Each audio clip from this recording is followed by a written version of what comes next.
Hi everyone, hello. I hope all of you are doing well. My name is Shriya Bansal and I'm currently working as a software engineer at Microsoft, and I'm also an educator at pre-level. So without wasting any time, we'll quickly get us started with the very first part of DBMS, where we take a quick introduction about the entire database management systems. But before actually moving on to anything, we'll first talk about what a data is. Okay, so please follow the slides with me. They are, I would say, holistic slides that cover almost everything that is required for databases. So, how do we define data? Data is nothing but facts and statistics that are either stored or they are free flowing over the network, right? You have a lot of data, you are exchanging data over the internet, you're getting some data, you're storing some data over the internet, right? So, data is nothing but these are some facts or statistics that are freely flowing over the internet or they are stored over the internet as well, and generally it's raw and unprocessed, right? You just have a file, you just upload your file on the internet, it's unprocessed, nobody's processing it, nobody's doing some analysis on top of it, and the file is completely raw.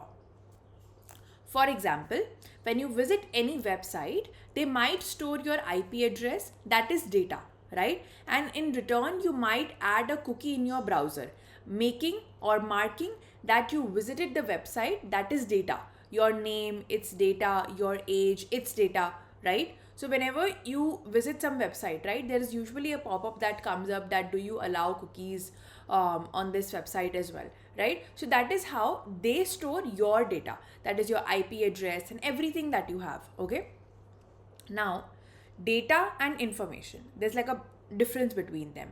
Data becomes information when it is processed, okay, turning it into something useful, like based on the cookie saved on the user's browser.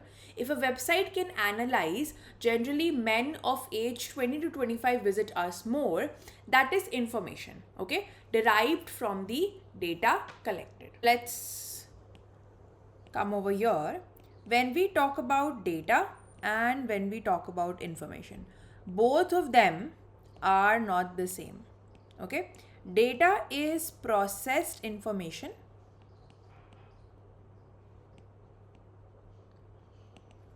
okay, or unprocessed information, sorry, and information is processed facts and statistics, or rather let's define it in a better way. Data is unprocessed facts and statistics, although it can be more than that as well. Information is processed facts and statistics, okay, the information that has been processed. So if a browser or a website is storing my IP address, right, then just storing that particular fact or particular information, right, anything, that's a data, right? But when they try to use that information, when they try to use the IP addresses and store simultaneously my name, my age, my address, or anything, right, and then they are using it to draw the analysis that certain number of people, right, or certain age group of people are coming to their website more, that is information now, right? When you are processing some information, when you are drawing some analysis based on the information or the data, that's when it actually becomes processed, and that's when it actually called information. Okay, so that's one of the key differences when we talk about data and when we talk about information. So that is why it says data becomes information when it is processed, and then it becomes something and it turns into something useful, right, where the website can actually use that data now instead of just keeping it raw, keeping it unprocessed. Okay, so now that we understand what data is, we can also talk about what a database is. Remember, we are breaking down the terms very easily. Okay, we talked about what a data is. Now let's talk about what a database is. Now, a database is a collection of related data organized in a way that data can be easily accessed, managed, and updated. Okay, and database can be software based or hardware based with one sole purpose: storing data. Okay, now a organized way of storing all your data, related data, is known as a database. Think of it as a school. Okay, you have a big school, right? You're running a school, and in that school you have a lot of students. Now the information of all the students is something that you need to store. Now, what all information you need to store about the students is very similar, right? For every student, you'll store their name, you'll store their age, you'll store their current standard, their address, their parent details, right? And some more information about that as well. So this is similar information that you will store for different students, right? So a collection of related data is here students, right? A lot of students with similar kind of information we are storing. A collection of all of that organized in such a way that it's very easy to access. That means to see the information about different students, to manage the information. Let's say some students left the school, some more students got added to the school, right? So to update that information and to manage that information. As in, let's say I just want to see how many students are in 5th class, right? So to perform all these operations in an optimized way, right, a database is something that comes into our picture. So a database stores all of your information in a logical way, in an organized way, such that all these operations becomes very easy to do. Now, the next point it says with that is that database can be software based or it can be hardware based, okay, with the sole purpose that it has to store data. The main purpose is to store data. Now, whether that information or the way you are storing it could be in terms of a software, that a software is storing all of the information, or it could be a hardware that you are using external hardwares to store all your information. But anything that stores related data is a database, okay? Anything that stores a collection of related data in a very organized way will be called a database. Now, a database can be present as a software in your computer where it is storing all the information, or you could be using external hardwares as well. Now, during early computer days, data was collected and stored on tapes, which were mostly write only, which means once data is stored in it, it can never be read again. So earlier, do you remember we used to use CD drives, DVDs, which have kind of become obsolete these days. Even computers do not provide the facility to, read the CDs and DVDs and anything like that, right? Pen drive is still a little bit used these days, but still, I think everything with the intervention of cloud has become so obsolete that you don't have to use any external hardwares. Everything you have can be uploaded on the cloud, on the internet, and it stores forever, right? You have no worry of losing that information. But in the early days, everything was stored in tapes, right? Big magnetic tapes. I'm not sure how many of you have seen it, but there used to be big magnetic tapes where we used to store all our information, and it used to be write only. That you have your information, you store it, right? It's going to be there forever, but it's only write only, right? You cannot update it. Once you've written some information, it stays there forever. Okay, so during early computer days, data was mostly stored in tapes. Okay, it was used to write. You can store anything you want, but you usually could not read it again and again. Okay, and they were very slow and they were very bulky. One magnetic tape usually used to be this wide. Okay, so it used to take a lot of space. It used to fill entire rooms just for storing very small amount of data. Plus, it was very slow to write information in it as well. So it was slow and it was bulky. Okay, and soon computer scientists realized that they needed a better solution for the problem. So when you have small amount of information, even tapes are fine. You can use tapes, you can store information using tapes, and it takes some space, but that space is not very substantial. But the problem started to happen when the amount of data increased. And you can see in the current time, data is such a big, powerful weapon these days. Companies are, analyzing and, working on so much, they're sitting on top of so much data that it's very important to analyze it and draw good and important conclusions based on that. So that's when the problem started to happen. When computer scientists realized that processing data has so much worth, right? It has so much advantages, right? But the data was so big, right? And the process of storing data in tapes was so slow, they realized they need a better solution. They need to come up with something which is faster, right? Which is less bulkier, it takes up less space. Okay. And with that, what happened was Larry Ellison, the co-founder of Oracle, was amongst the very few people who realized that the need for a software-based management system was required. Okay, so earlier everything was hardware based. All the databases were hardware based. You were storing tapes, you were using DVDs for storing all your information. But soon they realized that they need something software based, which can come inside in a computer, right? Which can be stored inside your systems, which runs through softwares, and it stores all your information. And that's when the need comes in for a better solution. With that, I would say the introduction of DBMS, database management systems, basically kicks in. Now, a DBMS is a software that allows creation, definition, and manipulation of databases, allowing users to store, process, and analyze data very easily. Okay, so a database management system is basically like a software, okay, which you can download and which you can run on your computers, and that allows you to create databases, right? That allows you to define databases, right? By definition, I mean that let's say you have a school again and you want to store information. So you are defining the properties of the databases as well, as in what all information will you store for a student, right? How much information will you store, right? So that's definition of databases. Then we came to manipulation of databases. Manipulation is, let's say again, I want to manipulate the data. I want to remove some students. I want to add some more students. So I am manipulating or making changes, updating the databases according to my use case.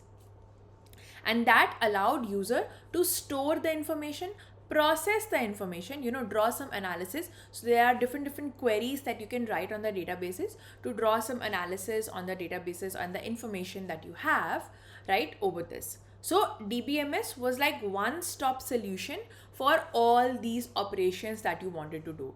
And that's pretty much the things that we wanted to do with the database as well. So DBMS provides us with an interface or a tool to perform various operations like creating database, storing data in it, updating the data, creating tables in the database, and a lot more. So if you're storing the data of all the information that you have in terms of tables, right? DBMS as a software allowed you the capability to create tables inside a database. Let's say you want to create a table of students for all the students that you have in your school.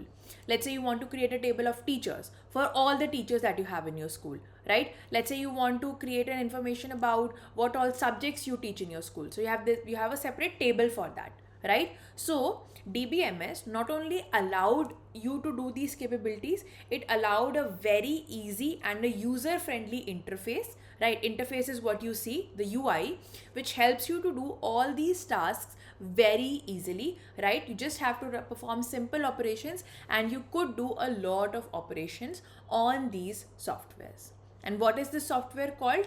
Database management systems. Now, a DBMS also provides not just these capabilities, but it also provides protection and security to the databases, right? Now, you have some information, right? Let's say your information is very, very crucial.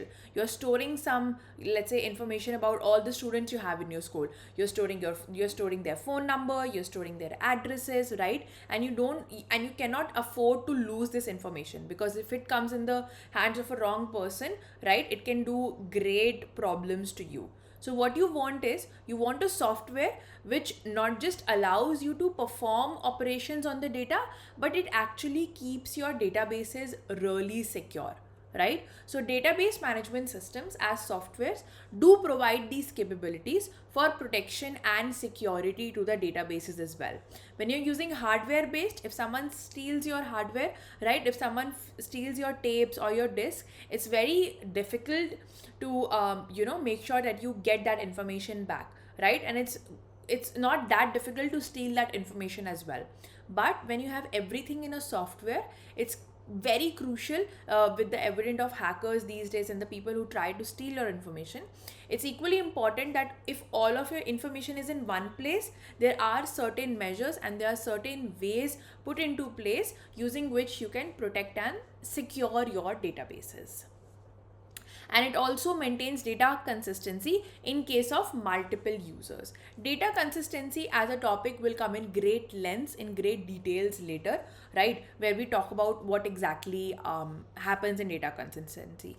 But just to give you a quick idea, right, data consistency basically means, and it's very crucial specifically for banking purposes, right? Let's say I'm storing some information in my database. Now database management systems are nothing but softwares, right? What if I'm trying to someone deposited some money in my account, I'm trying to make that entry into the database, and immediately the light goes off, correct? Now after that, what happens is what the database management systems have to take care of, right? We need to maintain data consistency. If someone deposited 1,000 rupees, we want to make sure that the database management systems make sure that they are consistent, and in the end, even after failure of a transaction or a information that I would store, it has certain measures put into place so that the information can be used. And what if I am trying to store some information of students in the database, and similarly, like I'm trying to add some more information, and at the same time someone is trying to deceive and get all the students in the class as well. So we want to make sure that the data is consistent. If I am storing more information in the database, the other person who is accessing should also see the newly added students. So it's about data consistency, data accuracy. The data should be accurate, right? There should be no problems with the data. And the responsibility for database management systems is to assure that everything is correct. Now, when we realize that something like a database management systems is there, some popular database management systems that we use these days is first MySQL, right? We also use Oracle. Like I told you in the start, like Larry Ellison realized the need for, I would say, something called a software which can store our information. So they actually came up with Oracle, which is a very popular used database management these days. We have MySQL as well. We have SQL Server. We have IBM DB2, right? We have Postgres SQL, and we also have Amazon Simple DB, which is cloud based. So that software is like storing all your information in a cloud. So these are all the popular ones, right? Some are used very frequently at user level, like people like students who are studying database management systems. They usually either use MySQL or Oracle, right? Big organizations, big enterprise firms also use MySQL and Oracle, but along with that, sometimes they also use SQL Server and Amazon Simple DB based on their use case. Each of these database management systems provide their own advantages and they have their own pros and cons. So based on your use case, we companies and individuals take the call which one to use for.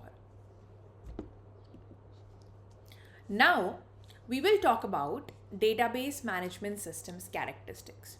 So what all did we cover so far?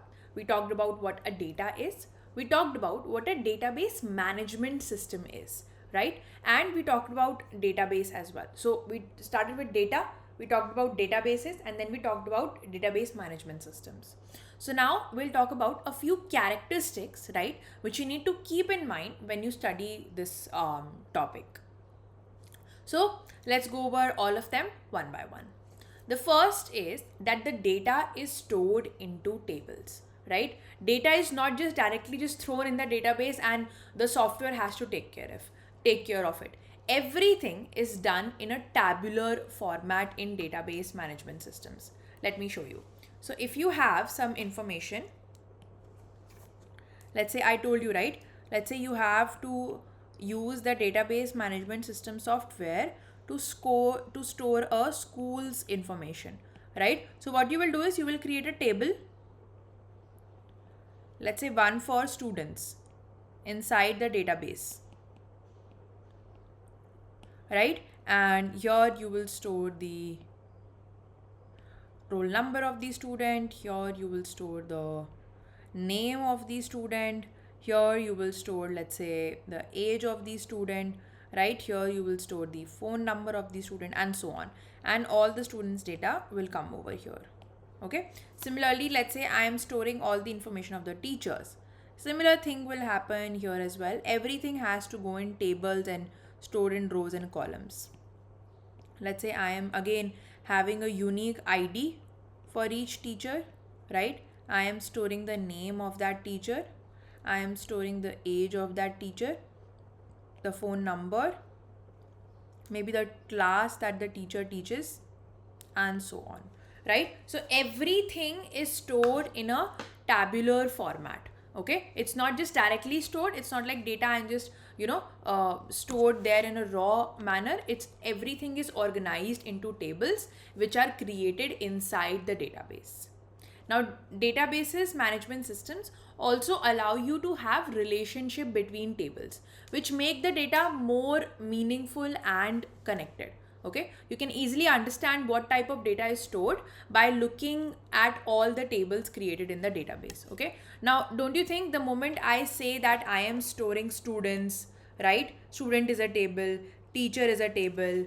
Let's say I also have a table for subject, right? So the data is organized into the tables in such a meaningful way that it's quite easy to tell by that what kind of information is stored in the database. So with this, it's very easy to relate the fact that the information stored over here is for a school, right? A school's information and a school's database is present over here.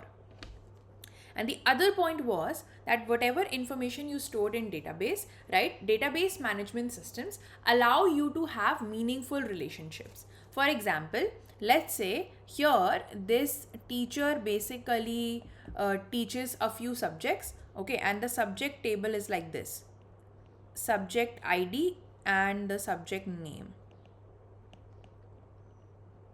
Okay, so let's say if I do subject ID is 2, 3, 4, 5, so on, and let's say this is English and this is Hindi and so on, and let's say there is a teacher with a unique ID, let's say 356, her name is Anu, her age is 35, her phone number is this, she teaches the 3rd class and she teaches the subject 2. Okay, so now this is like a relationship between the tables, correct? The subject that she teaches has a ID 2, and if I go over here on the subject table, if the subject ID is 2, the subject is English. So with this, I can analyze that the teacher teaches the subject English. Okay, so there is like a way we can derive meaningful relationship between the data, right? Let's say if I do 2, 3, if I'm storing 2 information, that means the teacher teaches English as well as the teacher teaches Hindi as well. Okay, so that's how we try to use the information, and that's how we try to draw meaningful relationships with the information that we have. So that is the first point, that everything is organized into tables. The second thing is reduced redundancy. In the modern world, hard drives are very cheap, right? But because now their usage has gone so low that they kind of become cheaper now. But earlier, when hard drives were too expensive, unnecessary repetition of data in the database was a very big problem. So if you're storing information in the earlier times also in a database, right, the problem was that there was so much data, right, and there was it was very common to have repetitive data in the database that created a very big problem. Already you have less space, already the way you are storing the information is very bulky and it's very slow, and on top of that, if you will start putting unnecessary and repetitive information, right, it will become a very difficult task, okay, to store all of it, and it will become a big problem. But database management systems follows the concept of normalization, which is a very important concept, right, which we will cover in detail as well in the next few sessions, where we talk about a way in which normalization helps to reduce the redundancy in data and it keeps it at the bare minimum. So whatever information is not required, whatever information is not, like kind of repetitive and we can live without that information being so much repetitive as well, right? Normalization makes sure that that kind of information is removed and the repetition is basically kept to the bare minimum. Okay, so reduced redundancy is that you just keep redundant data as much as is required. Apart from that, you do not store any kind of repetitive data. And database management systems do provide that capability over here. The other thing is data consistency, right? Like I said, that when we are dealing with live data, when someone is storing, depositing money in the bank, at the same time someone is withdrawing data from, withdrawing money from the bank as well, right? That is, the data is being continuously updated and added, right? Think of a bank. They have like thousands of people who have their accounts, right? All of them are storing some money, all of them are removing money, right? They're withdrawing, they're depositing, so much is happening, right? And in that scenarios, and so much is happening in such a fast rate, it's very important that the consistency of data is maintained. And on live data, the data which is continuously changing, it's become very difficult, right? And it becomes very important to deal with the consistency. Let me give you another example. When you're watching, let's say, a video on YouTube, you can see that the views on the videos keeps on updating, right? So it's happening on live data. The data is getting updated in lifetime. As in when you watch the video, right, the databases which are being used by YouTube, they have to consistently update their own database based on what the views the video has and constantly update you as well, because you are looking at the views, correct? So you should see the updated views, right? So data consistency is a very big issue, right? But database management systems handles it all by itself. The next point being support multiple user and concurrent access. Okay, now database management systems allow multiple users to work on it at the same time. Let's say you are in a bank. Again, there are many employees in the bank. You just don't want the manager of the bank to access the data, correct? Because otherwise it will become very difficult to perform all the tasks by a single person. You have a certain set of employees below you and you want to give all of them the access to work on the data. So database management systems allow multiple users to work on the data. All of them can update the data. All of them can insert information in the data, and all of them can delete the data at the same time, right? And still manage the data consistency. Let's say there is one person, right, who's working on the data where he's trying to update, some money that a person deposited, and at the very same time the other person is querying and checking the information and the balance of that person in the database. So you have to maintain consistency. You have to make sure that both of them gets the same answer, right? So concurrent access and support multiple user functionalities is also provided by database management systems. Along with that, we have the query language, right? So you have to, let's say, see how many people in your bank have an account balance for more than, let's say, 2 lakh rupees, right? So you want some way to tell your database management systems what you want to do, right? I want to see what all people have their balance in the account greater than 2 lakh rupees, right? So now it's not we cannot convey this information to our softwares in an English way, right? Because they don't understand it. So we want some common language, right, using which I can write my query, right? I can ask my question and the software understands and answer it, right? So the way we communicate our information to the database management systems, the way we query and ask questions to these softwares is through a very purpose language that we require, which is known as a query language. That query language will help you to fetch information. That query language will add information in your database management systems. It will delete information. It will update the information in a database. But you need some way, some language to communicate this to the database management systems. So All of these TBMS softwares do provide these query languages, and they understand these query languages using which you can perform the task. Okay. And with it, the other one, which I think we talked about earlier as well, is about security. The database management systems take care of the security of data. Think of it like a bank data, which is storing so much information about you. The security of the data is the utmost priority of the banks, right? You want to protect the data from any unauthorized access, and DBMS softwares do take care of that. In a typical database management systems, we can create user accounts with different access permissions, right? So let's say if it's a normal employee, if it's a clerk, they can just view the information, they cannot do anything on it.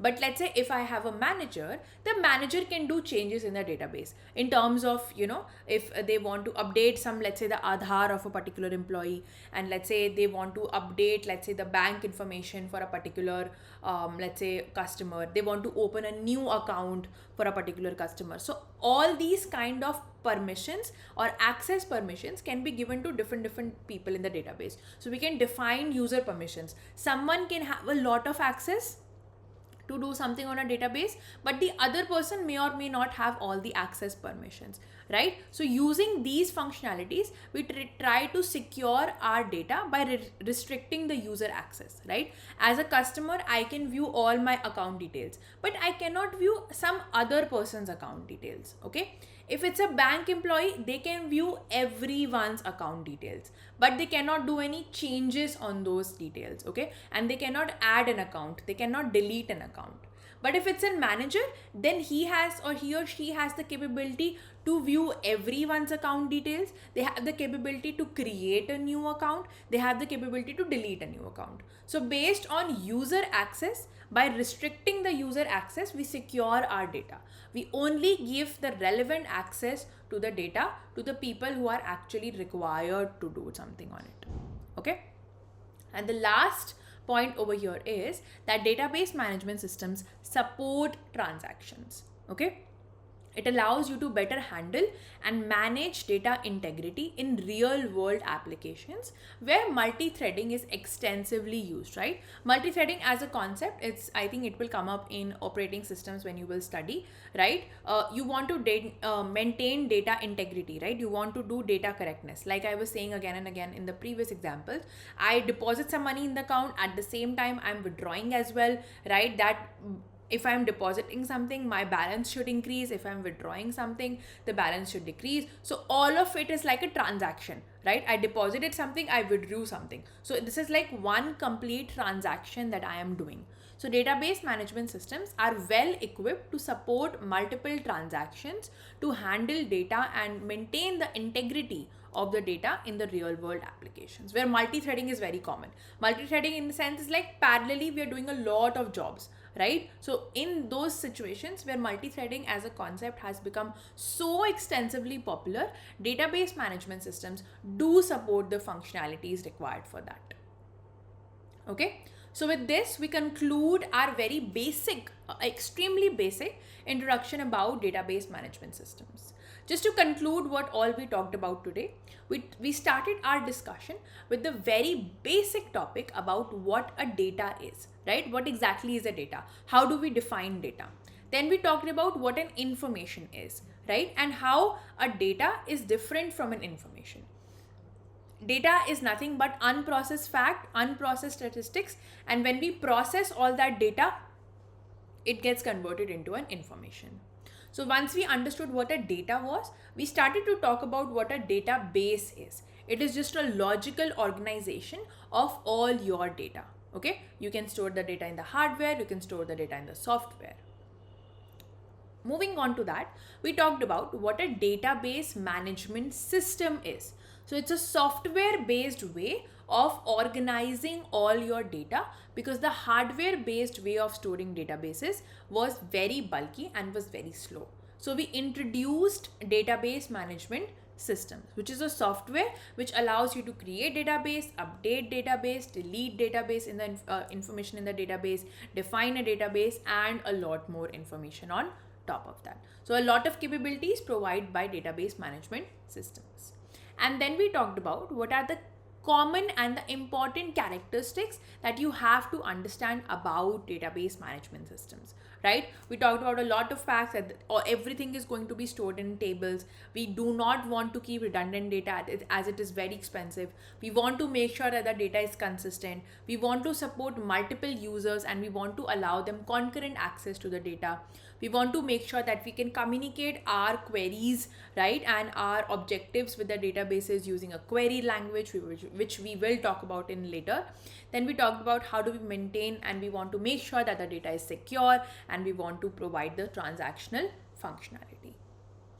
So this concludes our very first video on database management systems. In the next videos, we'll talk about what are the advantages of database management systems, right? What are the disadvantages? What are the key points that we need to take in mind while creating databases? And we'll try to get a little hands-on in the future videos as well. Till then, I would recommend go through the slides once again, make sure you understand each and every point, each and every word in the slides in it, and you actually are able to grasp the very basic topics. Till then, thank you so much. Thank you so much for taking a look at this video. I hope it was really helpful, and I will definitely meet you in the next videos. Thank you. Bye.